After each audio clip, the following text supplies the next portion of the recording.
What's up, everyone? Travis here, 18 Holes of Misery, and we got another course for you, but today we are in the heart of Toronto. Now, there aren't many courses directly in the city. You either got to go to private clubs or one of the five, I think there's 5 city clubs, or you could check out Royal Woodbine. Located in the heart of Toronto, just minutes away from Pearson International Airport. Honestly, it's so close that I couldn't even fly my drone, which is very unfortunate. That's kind of a bummer, but you're literally like right under the flight path, like of when flights are landing. So definitely wasn't gonna be able to fly the drone there. I did try and it shut me down immediately, unfortunately. Opened in 1991 and designed by renowned Canadian architect, Dr. Michael Herdson, I think is how you say it. This course plays along the Humber River and is a true shot maker's course. Playing around 6,450 yards from the tips, which we did not play. This is a par 71 course, and although it is shorter than the average, it's very tough, it's very tricky. Known for excellent course conditions and being considered quick pace of play course, this is definitely a treat and one that you should check out if you are in the city. The practice facilities are okay, there are driving nets and there is a putting green, but overall being this close to the city, this close to the airport, land is definitely hard to come by, so that is gonna be minimal. Ideally, this is definitely a course that anyone can play, but as I mentioned earlier, it's a tough outing. Some members in our group were getting a little frustrated. Trevor, shout out to you. But yeah, it was great. I played it a couple weeks ago and the conditions were amazing and really just enjoyed my time out. A nice little twilight round. We didn't finish, but here's 9 holes at Royal Woodbine coming at you right now. All right, as I mentioned, no drone shots, and my brother missed the first 2 shots. I hit a bad drive and then I topped the second shot. This was my 3rd shot here, pretty great contact. Landed it just right of the green. You get a quick glimpse at Trevor here, stopping a ball on the dime, pretty nice. And then my chip is pretty solid. I get it close enough. That was for par right there, missed that. And then this putt, we just leave it a bit short, have to tap in for opening hole double bogey.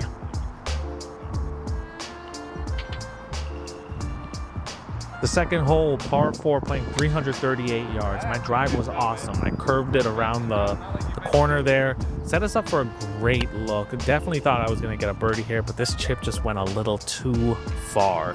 Now we're downhill looking at this putt, and yeah, it's not great. We leave it very short. The downhill had me pretty nervous, so not much I can say about that. And then, you know, you already know how it goes with this guy. Missed that putt, and what should have been an easily birdie or par ends up becoming a bogey. Hole number 3, par 5, playing 508 yards. My drive, it started out right, but it came back a bit, and we missed the fairway, but we are in the rough. Second shot, pulled out my hybrid, topped it, but it got a great bounce right there. Rolled pretty far and left us with a solid look on number 3. Still a bit far out. I think I used a 7-iron and got good contact, just went a little right, more than I'd like. And then my chip, the green on this hole, I wish I had the drone. The green was so hard. One of the hardest greens I've ever seen. That went too far. Then this chip is solid. Landed it pretty close, but I'm pretty sure that was for par.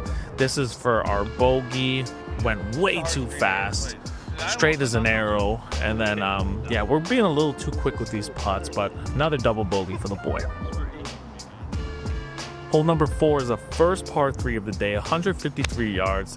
Tee shot is solid, good contact. The line is just off, went straight to the right. My brother wanted to take a second one off the deck, and I don't know, not the best. Chip is pretty good, almost hit my mom here. She ran off to the right. We rolled it a little too far, but again, makeable par putt here, and this will keep you up at night. Just slid right past it. Another bogey, ran all over the scoreboard. Hole number 5 is a par 4, playing 277 yards. Best hole of the day for me for driving. I drove the green pretty much, perfect curve.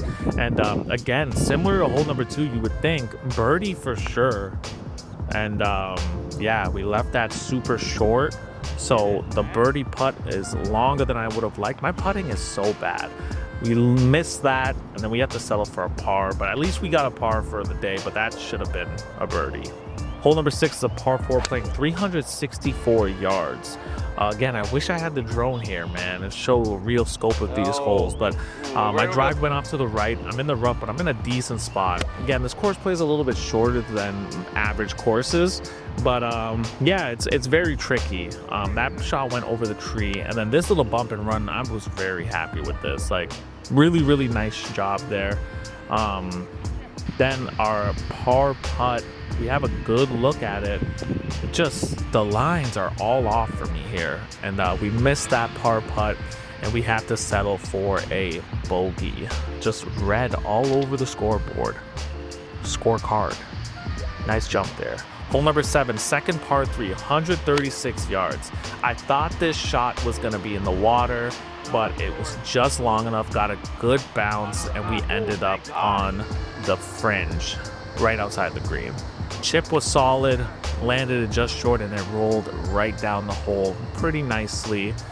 We have a solid look at par here, but the curve was so much, so we missed that, and we have to settle for a bogey.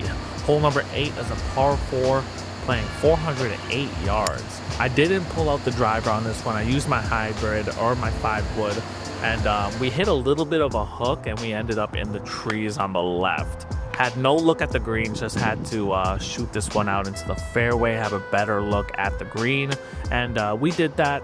Had a solid look here, nice little 50-degree. Just wanted to get it on the green, but just missed it just a little bit.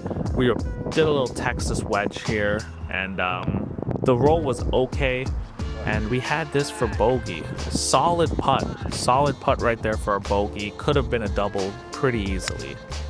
Hole number 9 is a par 5 playing 487 yards. The final hole of the day for me. We hit a 5-wood here. It went a little further than I'd like, but again, we had a solid look at the green for our second shot. I think we did a 6-iron here, and we flew it just to the right of the green, just past that bunker. Our chip is okay. I landed in a decent spot, but we had a bad bounce here. Wish it went a little more straighter. And then our birdie putt is pretty solid here. Landed, it just went a little bit past, but you know, finishing the day on a par was a great feeling.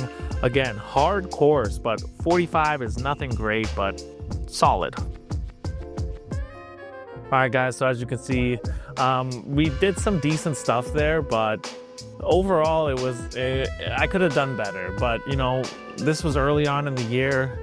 We're still getting in shape with our shots, but yeah, just the course itself was pretty great. I enjoyed it a lot, and definitely could see myself going back there in the future. Pricing wasn't bad, and again, it got slow towards the end, but other than that, I really enjoyed it and I had a great time. Again, guys, thank you so much for watching these videos. It means the world to me. We'll check you in the next video. We got Peel Village, a local gem, coming up in the next video, and then some other stuff coming up. So stay tuned, hit the subscribe button if you haven't already. I'm stuttering and talking all over myself. Appreciate you guys stopping by. We'll see you in the next video.